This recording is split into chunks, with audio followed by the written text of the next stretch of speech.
Hello, my name's Adam Spring, and this is a remotely interested podcast hosted at remotely-interested.com.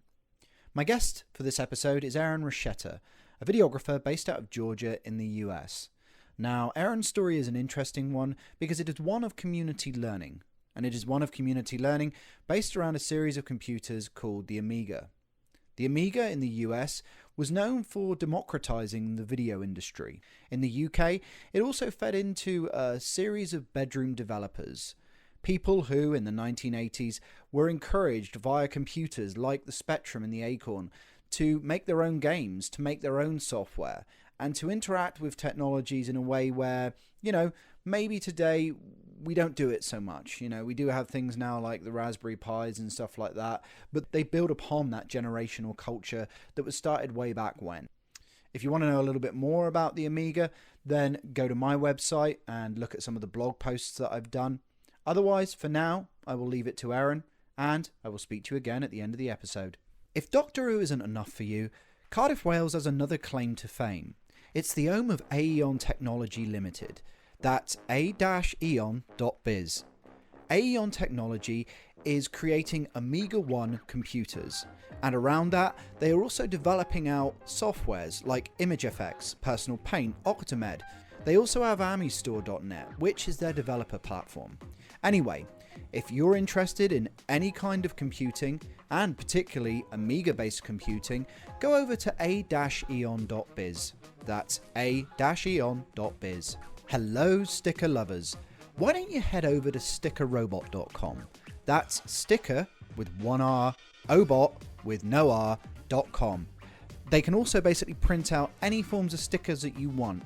Die-cut stickers, clear stickers, business card stickers, round stickers, any kind of stickers you want. Go over to stickerrobot.com. pvpubs.co.uk is more than a catchy website name. It's the home of Geomatics World and GIS Professional. If you have any geospatial needs or any interest in the geospatial industry, why not go over to pvpubs.co.uk? And why don't you reach out to them if you're interested in advertising with them or wanting to put an article in one of their publications. Anyway, that's pvpubs.co.uk.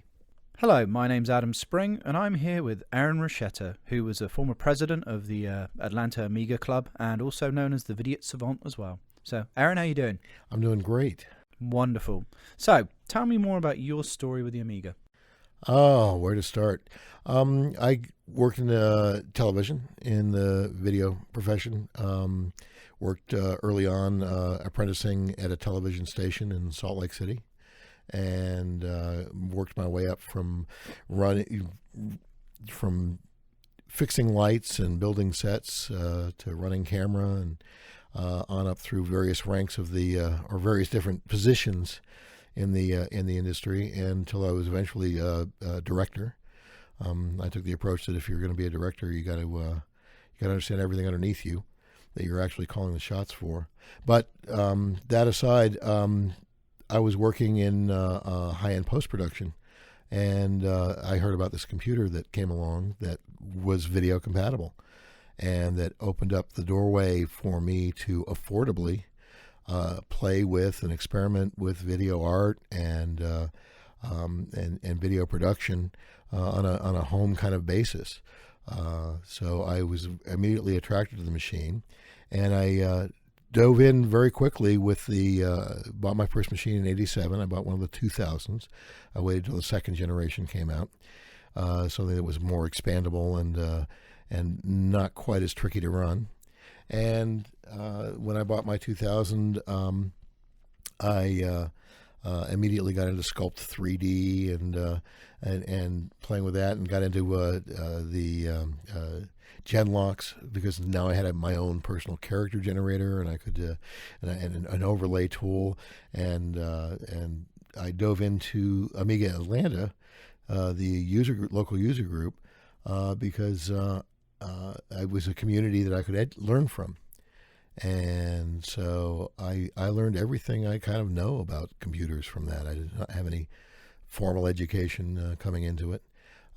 But I'm a techie. I'm fascinated by technology. And it was right up my alley to just take that Amiga and run with it and learn everything I could about it. And fortunately, it was such a sophisticated machine, and it was so groundbreaking in the things that it brought to the desktop computing, that my knowledge became quite deep, I think. So some of the conversations we had prior to this interview, you mentioned that you've seen the computer as having three main prongs. I was wondering if you could talk a little bit more about that. Sure. Well, the Amiga came on the scene in 1985. That's also the year that the Free Software Foundation was established, when Richard Stallman started reprogramming Unix tools in a clean environment, where it was free from the licensing that was inhibiting his use of computer technology. And so one of the strongest prongs that I think the Amiga had an advantage in was in the operating system. It was a true multitasking, priority preemptive, message-based operating system that had a lot of similarities to Unix, the main computing environment of the time. And along with that burgeoning free software thinking, you had a lot of incredible programs come out for it. So that's prong one, is the operating system, and the strengths that did, and the opportunities it gave for all the people who were interested in hacking and writing free software programs of the time.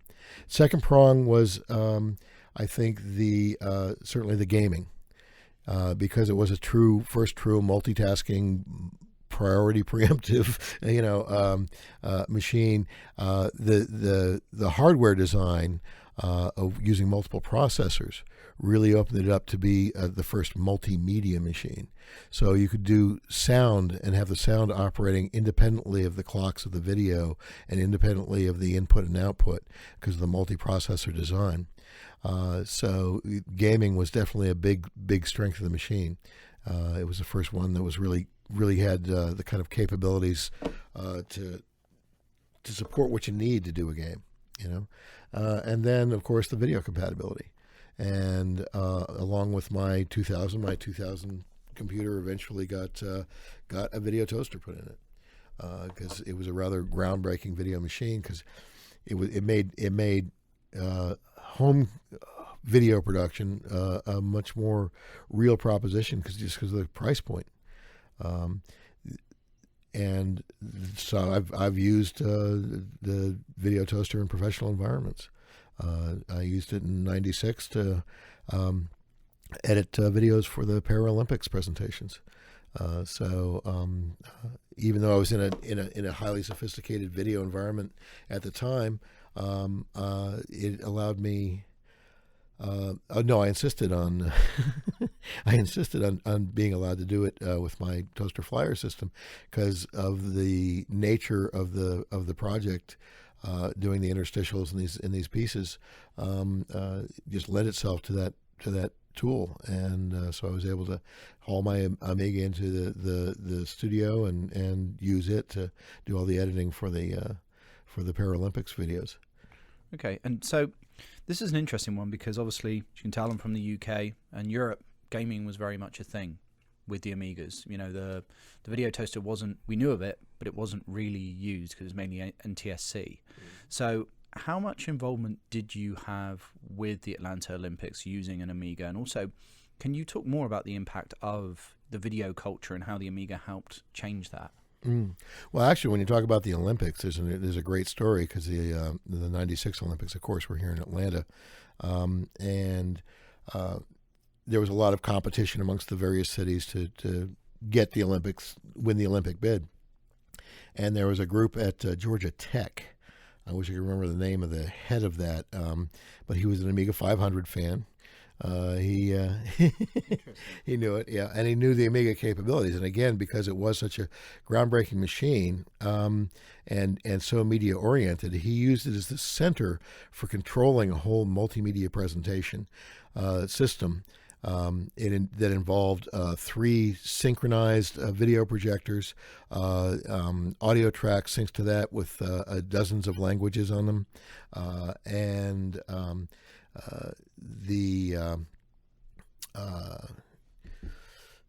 a presentation selector that was actually a 3D translucent model that was highlighted from the background and such. And all of this was coordinated by the Amiga 2000.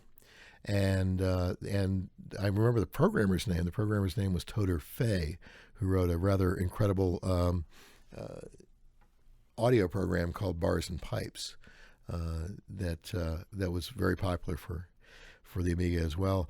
But he got the whole thing synced up and running.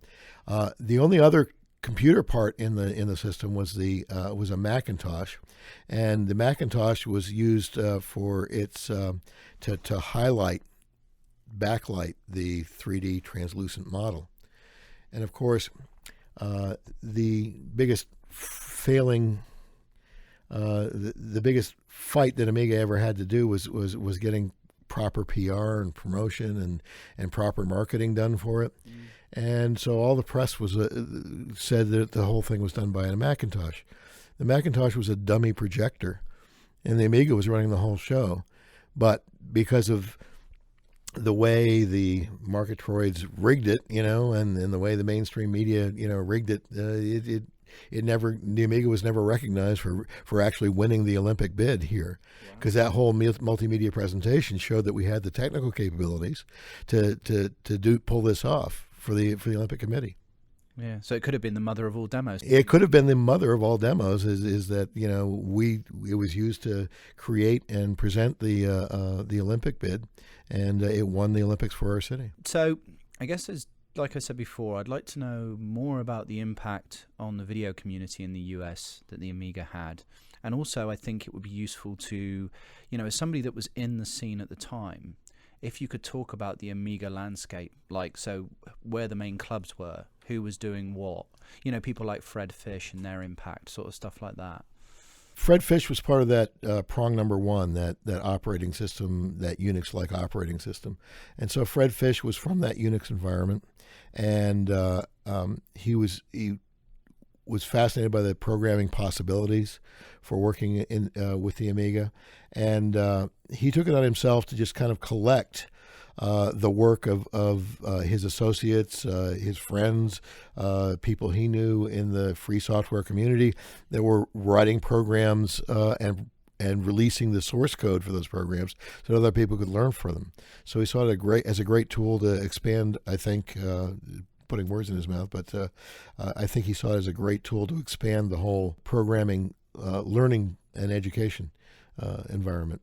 And so he produced over 1,000 floppy disks worth of software. One of the few things I retained from the Amiga 30th convention was I made sure I hung onto my Fred Fish disks. Yeah. So I still got all that CD software up there. As far as the user groups go, these different communities came together very strongly around the Amiga, the gamers, but especially the video community here. And again, I served as the vidiot savant of Amiga Atlanta for most of my tenure with the group, as well as serving as the president, vice president, secretary, treasurer, and ad infinitum. So you're the Renaissance man, really. Well, no, just I learned everything I understood about computing, and this whole landscape opened up to me from my involvement with the user group. And I've always been a very strong believer that no one is self-educated. Everybody is community educated. Yeah. Even if you're off in a closet reading a book, somebody wrote the darn book that you're studying with. So in that tone, I always felt very strongly that I needed to give back to those communities. And so I took on those leadership roles and devoted the time to make the Amiga user group a more viable or more helpful and useful community for people. And that's why I served in all those different positions. So who made up the Atlanta Amiga user group? Well, the most notable name is probably Joe Torre. He was very active. The original group was a small cadre of computer science students at Georgia Tech. Oh, interesting. interesting. Okay. Yeah. Ron Heimbigner is one name that comes to mind. There are others. I should have them written down to share with you, actually. But there were a few very strong players, and they were just hardcore dedicated to that. They saw it as a great tool that helped them learn in that community, and so they created the community to expand that learning. And they initialized the club. Joe Torre was an early member, great hacker, and just really understood electronics, largely community educated himself, though he would say self-educated. But yeah, but he was an early driving force, and later he actually was hired by Gateway when the Amiga was in transition after its demise, after Commodore's demise. He actually was hired by Gateway for a while to try and get their tech off the ground with a revised vision of the Amiga. But that core group kind of held together, and then we had lots of other volunteers over the years that were really great. Had interesting projects. One of the early projects was ray tracing project where they actually modeled things by numbers and for Epic Ray. It was called the Epic Ray project, and then the club got together and a few of the guys generated 3D models based just entirely lists of numbers for points in space, and it had the AAI logo and some kind of bouncing object. I think it was a bouncing ball, mirror ball, because it was ray trace, of course. And then you did a 3D fly around of the logo with all the colors and everything. But the point was that they, at the time, each frame was taking, several days to render. But they distributed it, and eventually we assembled the Amiga Epic Ray video. I was able to help with the final editing process of getting all these single frames that had been recorded onto floppy disks, actually onto video in a reasonable quality state. And, oh my God. But it was like a 5-second fly around, but it took a couple of years to get everybody to do the distributed rendering by SneakerNet on floppies. But that was great. That was one project. Bob Castro was a member of the club. Again, served in a lot of officer positions. But he came from the video realm as well. He came from Georgia. I won't say Georgia State, but it's not. Came from University of Georgia in Athens, where he was working in video there, and he did some interesting stuff using the high-end video equipment he had there. He used early on with an Amiga 1000. He used a professional video camera to do some captures with just the not the frame grabber, the DigiView. Oh, okay. Okay, he did a DigiView scan, and the DigiView scan that you see of the model with the red scarf wrapped around her face, that was a Bob Castro scan. Oh wow. Yeah, he did that way back when at UGA, and but he also at one point they were doing a project with an early version before it was called Lightwave. What was it? I can't recall exactly what it was originally called, but the precursor to Lightwave, and you had to model by numbers. And so he put out all the points modeling the entire iconic central building of the Georgia State campus, the historical, landmark building, and with a big clock tower and spire and everything. And he modeled that in and animated that with a very early version of Lightwave. Wow. Yeah. Incredible. Yeah. And did a fly around, and it was actually used by the university as part of their promotions. It wasn't a ray trace, so it didn't take quite so forever to render, but but it was a major project. And later on, he was very involved. He was very much or still is, very much a fan of the space program. And so he did a couple other little documentary pieces, like the way NASA used the Amigas, banks and banks of Amigas, to track telemetry for certain rocket launches. Which is actually on YouTube as of 2015 when we did this interview. So yeah, exactly. You can go see that. Yeah, it was, he also had done a fair amount of documentation of the space program and such as kind of a sideline, but he uses his Amigas as a tool in doing that throughout. To, if nothing else, to log footage and do offline cuts and things like that back in the good old days of analog video editing when real men video edited. Real men like me. So, yeah. Anyway, on that note. Yeah. So one thing that's kind of coming out here is that basically the university scene in the Atlanta area, because there are a lot of universities in this area, it fed directly into the Amiga community. Then I find that quite interesting. Yeah, I don't know if it was the case as much in other cities. Of course, in Silicon Valley, you had a lot of professional community there that could draw on it. But the big thing here was with the universities was the club was started through the technical university, Georgia Tech, and it lent a certain credibility to it. Outside that, and it also gave us facilities. I mean, we met for years and years and years on the Georgia Tech campus. And we had a nice amphitheater room, and the early guys had figured out how to hack into the projection system so we could use the projector for our meetings. And I don't think they ever got official sanction to actually be using the room.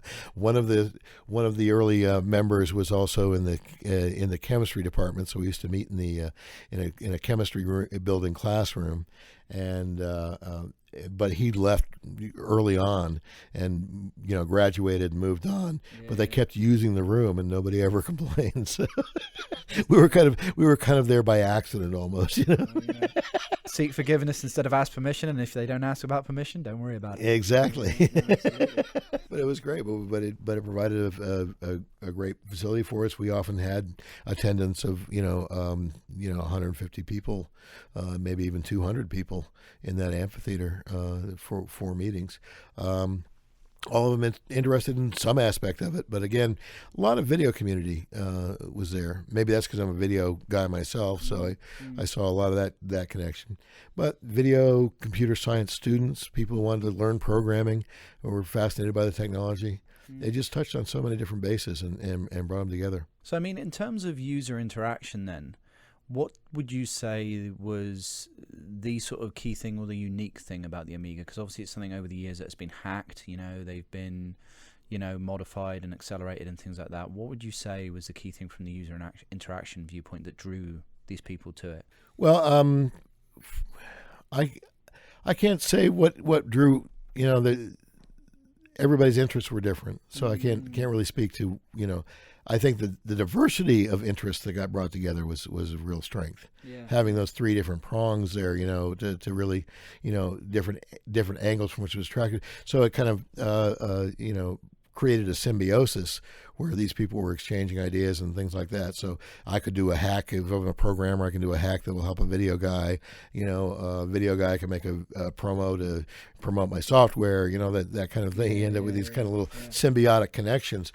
In any good community is going to be diverse, and so it brought a lot of diversity of community around the Amiga. Can you repeat the question? So basically, I was thinking more along the lines of user interaction. Well, that as far as the community goes, definitely the user interaction was built on that diversity. To the largest degree, but individually, different people come to it different ways. Personally, for me, I had come from the Commodore 64, and I used to hack around and play with Commodore 64s before I moved on to the Amiga, and so I learned a little bit of basic programming and got some background in the computers, I guess, before the Amiga was there. But it gave me enough knowledge to understand that, wow, this is really an exceptional system, and to get me more involved with it. but all the Commodore 64 stuff was, it was text based and everything. So I got a hold of my Amiga, and one of the reasons I sought out the Amiga user group was, man, what is this GUI thing? What is a mouse? What do these icons do? Just working through that first basic exposure to this whole new concept of a graphic user interface was like, it was frustrating me to no end. Because it didn't connect. There was no previous kind of example of what that was, and it's part of the brilliance of Steve Jobs' Marketroid mentality, that he did a one button mouse and kept it as simple as possible for people. Of course, user friendly quickly became user handicapping in that environment, but which is why I love the Amiga, because you could hack it, you could run it the way you wanted to. And early on, I even explored some of the software where they tried to replace the entire workbench system. There were a couple of hackers in Canada that created a product that was basically a total GUI replacement for it. It didn't work very well. It was buggy as hell. I quickly went back to the workbench, but it was interesting to see people trying to do that anyway. But so everybody comes at it from their own interests, and bailiwick. It was definitely worth learning, getting past that learning curve. But again, that's one of the things that drove me to the community was that what's this whole interface thing? I don't. And do you think that the GUI fed in with the idea of creative computing as well? Yeah, well, the word is graphic user interface, and the graphics of the machine were far superior to anything else at the time, as far as the capabilities go, with the multiprocessor environment, 4,000 colors and animation, all those things, and coming from the video side of it, graphics was my bailiwick too, because I mean, as a high-end video editor, which is what I was doing when I came into the Amiga, we had character generators and graphics generators and digital effects machines in the analog world that were pretty well reproduced by the Amiga's capabilities. So part of my job was being an effects and graphics designer in just about every session I sat in on. So I took that to the Amiga very quickly. And the coolest thing about my Amiga experience, though, was that I got to teach at an art college, the Atlanta College of Art, a fairly renowned, nationally renowned art college. But again, the Amiga's exceptional capabilities made it, and affordability, made it possible for them to start one of the first electronic arts programs in the country. Oh, wow, okay. Okay. And one of the friends who had kind of introduced me to the Amiga from the video aspect of it was an instructor there, an adjunct instructor. And he was having to move on from it, and so he tapped me to come in and try and see if I could replace him. And so we had a lab with several Amiga 1000s, mostly working with deluxe paint and stuff. And these were all tools that I was very familiar with. So around 1989, maybe early 90, I went in and applied. And unfortunately, whatever, but my life path has never allowed me to pursue any higher education. So I'm going in there with my high school diploma to teach a computer class. Yeah.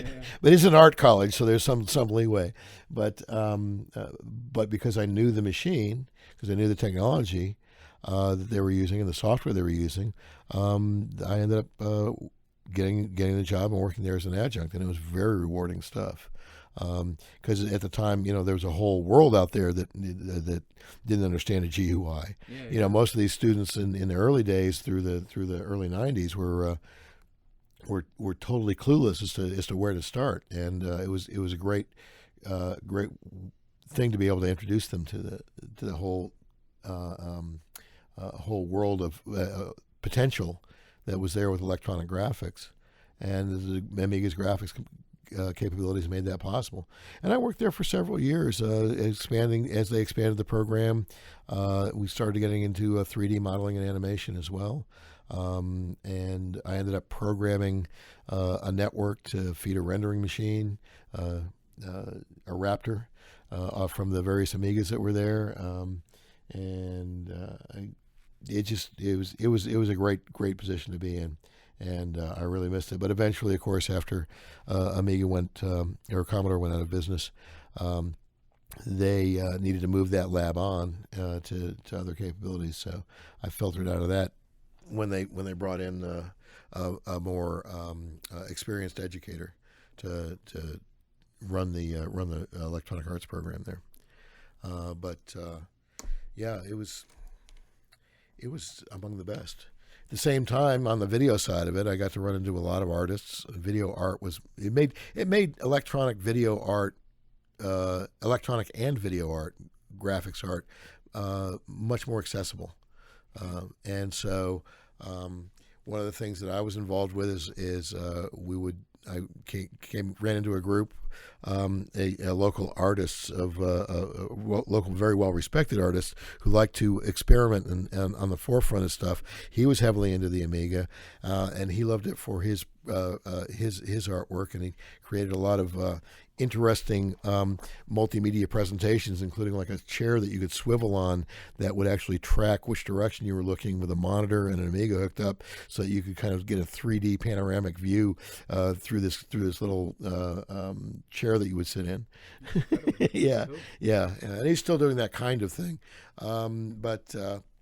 He was there, and he made arrangements and made connections with the local community TV station, the public access channel on the cable, and to go in and do broadcast video art on Saturday afternoons. And he got a friend of his named Clark Vreeland, who would track live music to it. He was a very capable musician. Guitar, drums, you name it, he could play it, and play it well. And he would come in and track to it. And again, the friend who introduced me to the Atlanta College of Art was also involved with the project, and he brought me in, and I would literally rewire their entire control room studio with a little vision mixer and cameras and everything. I would rewire it so that we could sync together about a half dozen or so Amigas, all run through Genlocks, the entire system, because I didn't have money for things like delay lines and such, or all the stuff you needed to run a TV studio, an analog TV studio. I actually did the timing by very carefully measuring the cables in between the in between the various Amigas, and so that I matched the cable lengths on all the video loops, so that and cut cables to do that, so that I knew exactly how long it was between Genlock A and Genlock B, and could sync it all into the switcher off one sync point. Wow, sounds like tomorrow never knows. Yeah, but it was great for about a year and a half. Every other week we'd be in there on a Saturday afternoon, and we were broadcasting 3 hours of abstract video wallpaper, tracked to live music. And I've got hours and hours and hours of this recorded. Oh wow, fantastic! So, what would you say? Talking about this creative process, what would you say the computer interaction for sort of creative people was like before the Amiga came along? Obviously, you mentioned the Commodore 64, the text-based stuff. How would you describe that sort of how the Amiga changed things along those lines? It was purely, in my view, I think it was just a matter of affordability for the capabilities that you had. You had capabilities that started to approach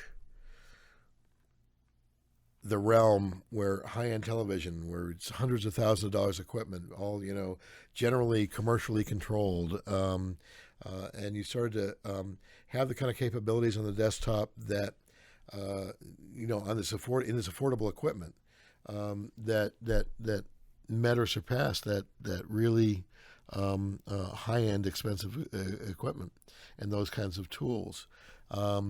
And that accessibility more than anything else was the driver.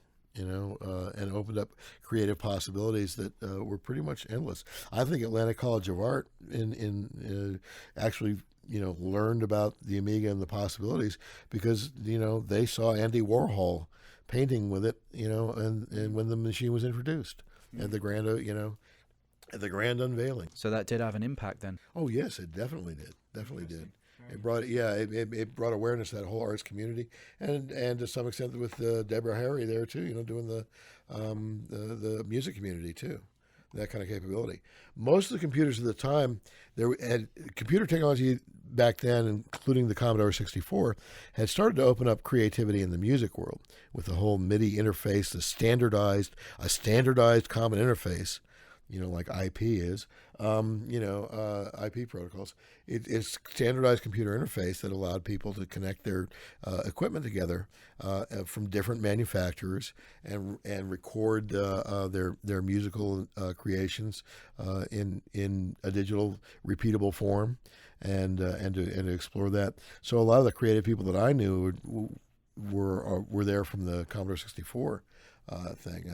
I had friends who tracked professional music, a guy named James Oliverio, and his entire studio was run with Commodore 64s and Dr. T's sequencers and things like that. And so MIDI kind of opened it up. In fact, when I went to buy an Amiga, I was actually balancing it against the Atari ST, because I was a little bit ignorant and I didn't understand how simple MIDI really was. But the Atari ST had MIDI connectors on it, right? And that was one of the areas that I first started exploring creative stuff, was buying a MIDI keyboard and plugging it into my Commodore 64 through an interface and tinkering with that. So it was a big interest. And now suddenly with the Amiga, you had the visual side of that. So now it wasn't just your ears. You can do it with your eyes, and you can get that graphics power and that animation capability and that multimedia sequencing capability to come together and open up a whole brand new set of creative avenues. Okay. Now, you mentioned obviously the Commodore 64 quite a bit.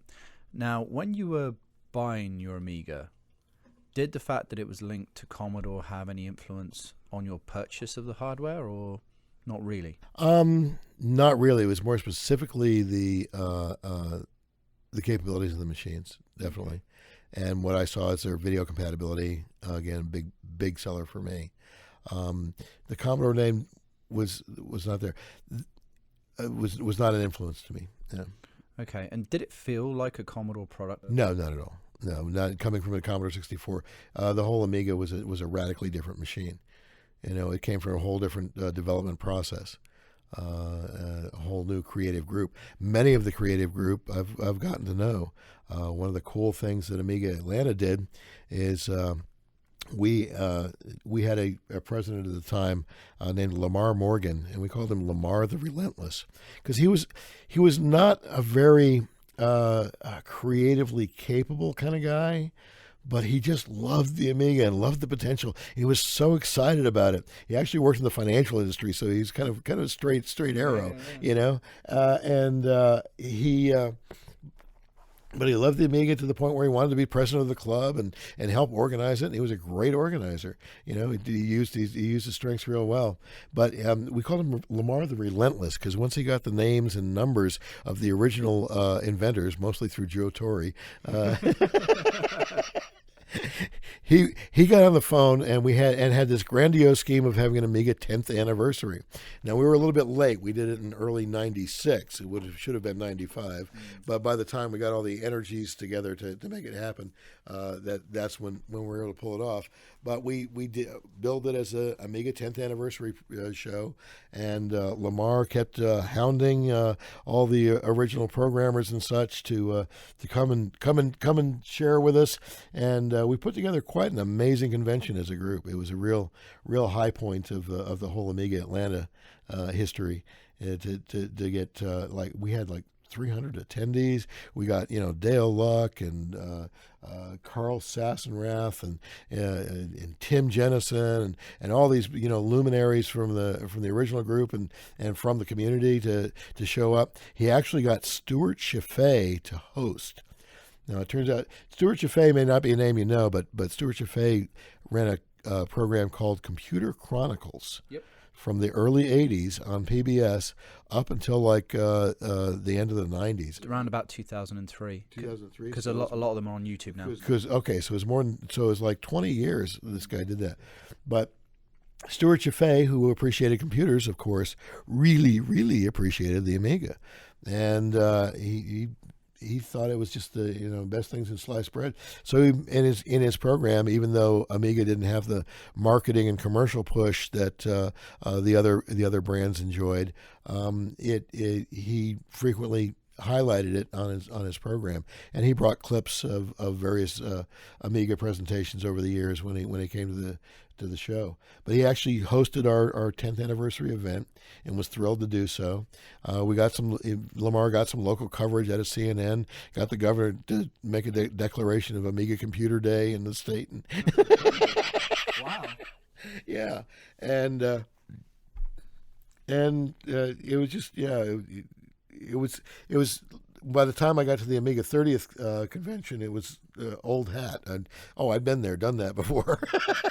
20 years 20 years earlier, and actually organized. Organized. It was an incredible feat to pull off. But I think it was very appreciated by all the community. Well, I think it's interesting as well because obviously Commodore went bust '94, and you're still doing this in '96. Yes. So I find that very interesting as well. Yeah. Well, the timeline is actually Commodore was on its way out in '93. I got to attend. Joe Torre got me to be, or showed me how to sign up to be a developer, an Amiga developer. And even though I was never much of a serious programmer, I loved the technology and I loved learning about it. And so I went to a couple of developer conferences. In 1990, the Amiga Developer Conference was actually in Atlanta, and Bob Castro and I prepared a couple of videos for that that we distributed there. Just basically highlight a big Amiga promo piece. I should probably put that online because it was kind of well done. We used all our professional video equipment that we had access to where we both worked together, and put together a very nice little demo of Amiga software and Amiga features. Just a little music video piece, but I should dig it up and see if I can get a clean copy off the videotapes that I have before they all fall apart. Yeah, absolutely. Now, what are your memories and stories of the years after Commodore went bust? Oh, I remember everybody really being anxious to see a new Commodore, see not a new Commodore, see a new Amiga, and see somebody pick up that technology and run with it. And so there was a lot of flag waving that went on for several years, not just our convention, but elsewhere.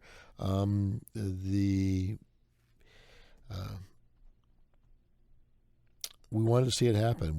I remember a special amount of excitement when Gateway picked it up because it was something local, it was something U.S.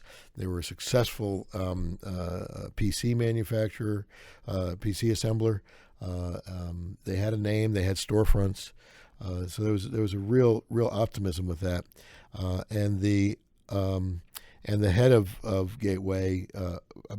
In his messages that I saw at Amiga conventions like in St. Louis and stuff, seemed to kind of get the idea, And his biggest complaint was, that the Amiga just kind of worked. You just turn it on and you're up and running. Mm-hmm. Even though that was Mac's claim to fame, it wasn't necessarily true with the Mac. Yeah. But with the Amiga, it was very much. It was boom. I want to run a game, and well, you got to do this. You got to install that. You got to get past the DRM. You got to get to No, I just want to play a game with my kids. And when I went to do that on the PC, it was like I wasted hours and we didn't ever get to play the game. Yeah. And when I did it with an Amiga, it was like I plugged it in there and we had a game on the TV screen. Let's go. Yep. Yeah. So he seemed to get it, but I knowing Joe, being a close friend of Joe's, and knowing and talking to him about his time at Gateway, I kind of understand they weren't really willing to put the full weight of it behind. We had a great convention, though. It may have been, I'm pretty sure it was it was the St. Louis convention. Not only was the head of Gateway there, but there was a couple other the head of their technology department who had been put in charge of the Amiga, and he was a very flamboyant, more as much a a marketing personality as a technical guy, but he was just all excited about pushing the Amiga, and but he floundered and kind of went fell by the wrong side of the head of Gateway, and so I'm glad I can't remember the names because I shouldn't be telling this story. But something in his personal activities really turned him off to the head of Gateway, and he was part of the reason I think that the Gateway program collapsed. Is the guy who was tagged to head up the effort kind of fell by the wayside. Wow. And what year was this? This would have been in the neighborhood of 96 and 97. Okay. Yeah.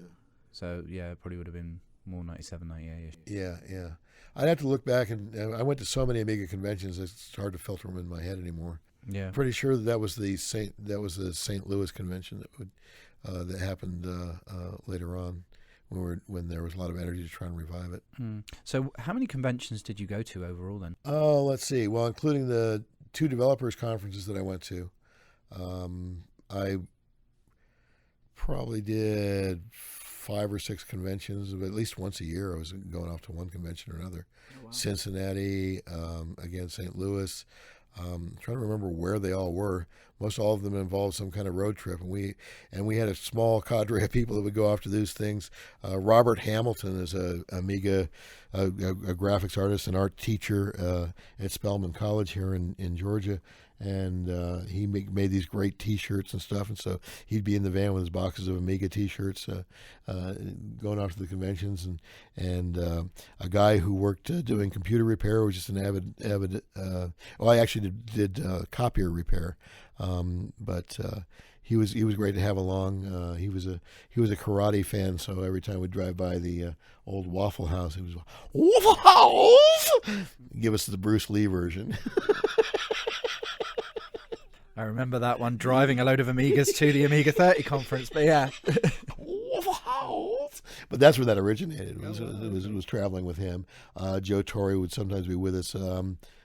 But we had a small cadre, pop in a van. Rick Longenecker went along a couple times, and we get off to these Amiga conventions just to have a grand old time. I am an organizer, and so I would organize a party, and I became rather infamous at a couple of conventions for having the party room. Yeah, what was the number of that again? I'm pretty sure it's 104. Okay. Yeah, I think I would try to get room 104. Yeah, on the first floor in a corner where you're not you don't have too many neighbors, and then and that's where we'd have the Amiga parties, the after hours time. Well, there we go. Yeah, I have to mull it over for a while to remember all the places and conventions that we did. But there was always interesting characters there. There was the character who drove the DeLorean, who was promising to revive a lot of Amiga technology, and was going to hire Dave Haney, and and he claimed to have all this family money to do this and everything. He was just going to throw money at it, and drove a DeLorean. But he was a big self-promoter, and it turned out that everything about him was pretty much a fraud. Well, didn't you say that his mother was involved in the previous account of the story that you gave? Oh, yeah. Well, yeah. His mother was there, and she had kind of this princess or royalty kind of air about her, that she was she was some kind of duke or duchess from somewhere, and oh yeah, well, she was a duke. It was his dad. But yeah, it was yeah, but she was some kind of duchess or princess from some tiny European aristocracy. Oh yeah, Arkansas, somewhere like that. Yeah, yeah, exactly. But he snowed Dave Haney, and Dave Haney tried to get involved with him for a little while, but but quickly the fraud of it became apparent. So, but he was going to have Dave Haney to help him develop the next Amiga, and was going to put it out there. But it was kind of stuff.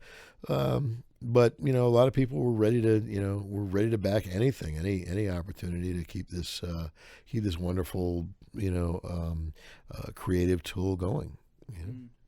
And how long were you using your Amigas after you kind of knew that there wasn't going to be anything new in the way that you wanted it to be? Well, actually, the video toaster developed quite an intense community around it because of AREX and the AREX control of it. AREX was one of the things that really kept me with Amiga forever.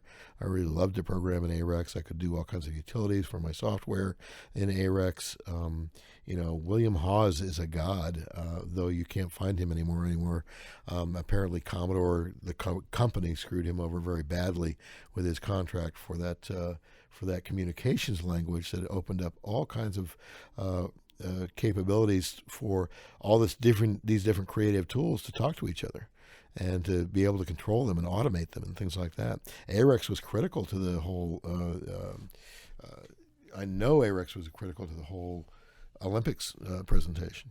Oh wow! Yeah, and in fact, my nickname is AREX Aaron. Spelled with two A's, though, of course. So for anybody that's not in the Amiga community, explain AREX. AREX is a port of a Unix interprocess communication language called REX. It was used very heavily in the banking industry, in the Unix number crunching machines and stuff, and allowed you to talk to and control different programs. It's kind of like middleware almost. It's kind of like a communications channel outside of networking on individual systems. William Hawes did a port of the basic structure of it to the Amiga because he had a true multitasking message-based priority preemptive operating system. He created a way for any programmer, anybody writing a commercial program or a non-commercial program, any kind of program, to put a simple communications port on there, basically give it a telephone line. And then using the AREX engine, AREX programming language, you could control the communications flowing back and forth between the different applications on the system. Okay. So most programs allowed you to write macros in that. My favorite, Cygnus Ed text editor. I wrote all kinds of great macros in AREX because that was the port that they used to to send communications to it. So you'd have your program and you'd have your AREX port, and within your program you'd have certain messages that were recognized through the AREX port, like draw left 20, simple instructions, and AREX would send those instructions from a program to there, so you could automate things like drawing a graph on a screen on Deluxe Paint with AREX. Though I don't recall if Deluxe Paint ever really put a proper AREX port on. I shouldn't have said that way, but you get the idea. I know there were programs that did have AREX ports that would allow you to draw graphics programmatically and things like that. So just an incredible power, and I really, really enjoyed it. Again, huge learning curve. I didn't really understand what the power of this was initially, and it took me a while to kind of wrap my head around the way it worked. Yeah. But once I did, I had a lot of fun with it. And but anyway, I started off by talking about the toaster community being really huge. And very active, and it was such a successful product. There were thousands of them out there. There was market for it, and a bunch of third parties got on board with it. Tim Jennison was very open about third party support of the thing of the technology, and so even after Commodore folded, there were thousands of toasters out there and people who were using them still, and were going to use them for a number of years hence. So there was a particularly strong small group of third-party programmers who wrote extensions for it. and a lot of those extensions were done just with AREX. And when I learned that he's just using AREX, well, I can do AREX. And so I actually ended up developing some products for the video toaster market in the late 90s, 5 years after Commodore was out of business. Wow. It wasn't a very brilliant move. It wasn't a good business plan, a good business model, but it was what I loved, and my passion for it made it a lot of fun. And so one of the things the Amiga toaster was lacking that I saw in more modern, Johnny-come-lately video, high-end nonlinear editing systems was a way to get your media in. And at the time, most of your media was still on videotape, and so everybody had their own kind of methods worked out. The hard drives were expensive though, so you couldn't just put your project on a hard drive and then put the hard drive away. Though there was one developer who actually did his work that way. He'd buy these expensive hard drives, format them for the flyer, and take it and put them on the shelf in case the client ever called back with changes. But yeah, well, that's dedication. But it was but he was also working at a level that he could charge the kind of price to just enroll that into his costs. But that aside, I went and pursued that, and I was interested in machine control. So I had a friend of mine, an early Amiga developer named Mark Adams, and he wrote Cyclops and as one of the first Amiga 1000 games, and he developed a couple of other interesting things, an infrared interface to use the Amiga to control infrared devices, and it could read the control codes in, and you could basically turn your Amiga into any kind of infrared controller you wanted it to be. He wrote the Mind Light. He created the Mind Light, which is a hardware-software combination that allowed you to basically do visualizations of music directly on the Amiga screen of live music as it was coming in.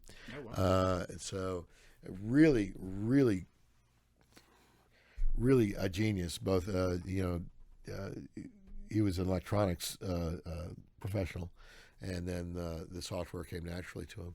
But he was a friend of mine through the Amiga community here, and my big nail with trying to get my product to work was I needed a simple methodology of getting my AREX commands to a serial port.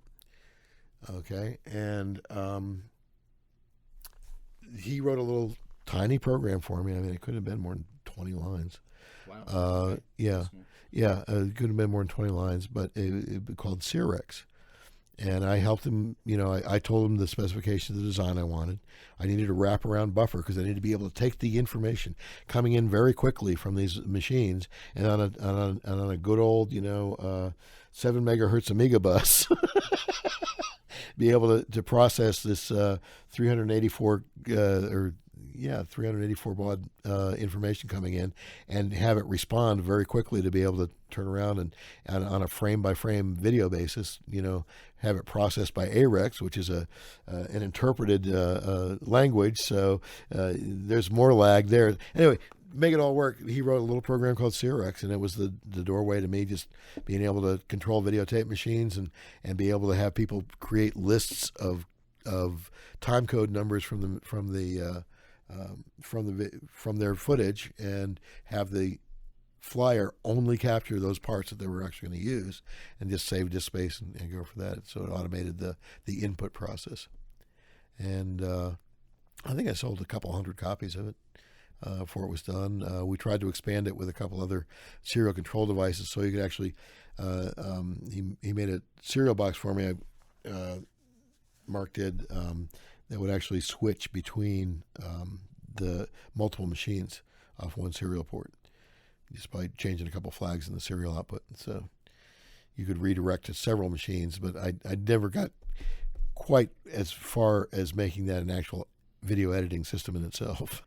So if you had one memory that stood out from your days of working with, being around Amigas, what would that be? Just the whole experience was just very rewarding for me. I mean, there's so many. I got to meet so many great people and so many brilliant people, uh, um, inventive people, creative people, and in that from the Amiga. I mean, it just. So yeah, I mean, it's the overall experience. I mean, it's no differentiating moment or memory that's any stronger than any other. I guess overall in the experience, my opportunity to be a instructor at the Atlanta College of Art was definitely the most rewarding hat I've gotten to wear as a freelancer, as a computer person, in being able to share what I knew with these fairly novice people and really open them up to a whole new creative world. That was really the best part of that whole time, is being able to give back and to share and expand people's horizons. Okay. Thank you for your time, Aaron. This has been wonderful. Thank you. I would like to thank Aaron for both his time and his insights. It felt like gaining access to a little forgotten pocket of computing history. Also, Videoscape 3D and Aegis Modeler 3D were precursors to Lightwave. Computer Chronicles also ended in 2002, so I was close. Anyway, overall, I would say that Aaron spoke volumes about the idea of creative computing, which, having spoken to some of the original developers of the Amiga computer, was very much on their mind. Growing the use of computers beyond what Howard Rheingold has called the cathedrals of mainframes and things like that, where, it's very much an industrial tool, to putting computers into the hands of artists and anybody that just wants to do anything creative with a computer. The Remotely Interested podcast is listener supported. If you would like to advertise on the show, contact me at contact@remotely-interested.com. Also, why not spread the word on social media? Facebook, Twitter, whatever you want to do, make people aware of the podcast.